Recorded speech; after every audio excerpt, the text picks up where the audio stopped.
know, with these attacks, Hezbollah increasing attacks inside Israel, Israel firing back, are we more at risk of a terror attack here at home? Joining us now is former Oklahoma Governor Frank Keating, who's also an expert on homeland security. Governor Keating, thanks for being here this morning. You know, when we hear Newt Gingrich talking about World War III, you want to say, what? What is he talking about? Though as he starts to make the case, if this were happening in, say, on our border, as it is on Israel's border, in Miami, say, our response would probably be commensurate with what Israel's is. Is that right? Well, hi, Jane. And it is a pretty depressing scenario. Remember, Hezbollah really is the gang that can shoot straight. These are people that are highly trained, highly motivated, probably 25,000 of them. They've killed more Americans than any other terrorist group.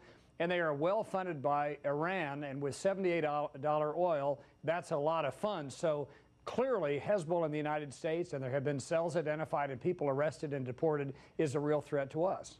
You know, this idea of we're in World War III and not recognizing it, I mean, he even went so far as to suggest that the president should call a joint session of Congress and change the debate and say, we've got to approach this war differently, as if it were a world war. We've heard a lot in the past 5 years since 9/11 about connecting the dots or not connecting the dots.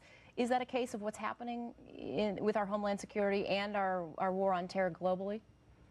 Well, I think Newt Gingrich is a very thoughtful person. He's a deeply read student of history. He's an historian himself. Saying it's World War III perhaps is an exaggeration, but I think the point he's trying to make is that the situation really is radical Islam versus the world. The modern world is at stake.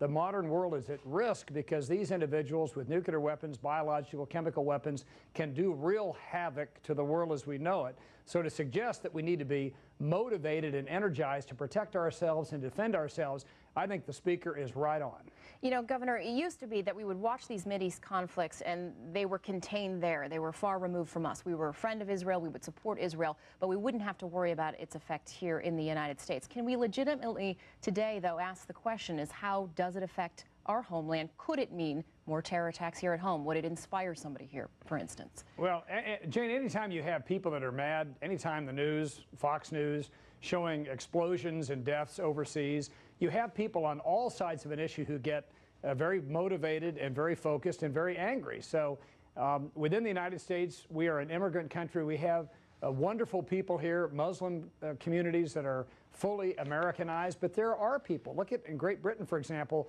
fully 16,000 Muslims in Britain said that they would blow themselves up to make a political statement. That's an astonishing reality of the modern world. It's something we all should be very concerned about. Yeah, and anything, real quickly, we just have about 30 seconds or so, anything on the home front we should be changing or we will see changing in light of what's going on? Well, first we have to seal the border in the sense that we can't permit people in and be released who mean us ill, and we do that right now. And secondly, we need to integrate the state and local law enforcement in with the federal response, which we are doing better a job of.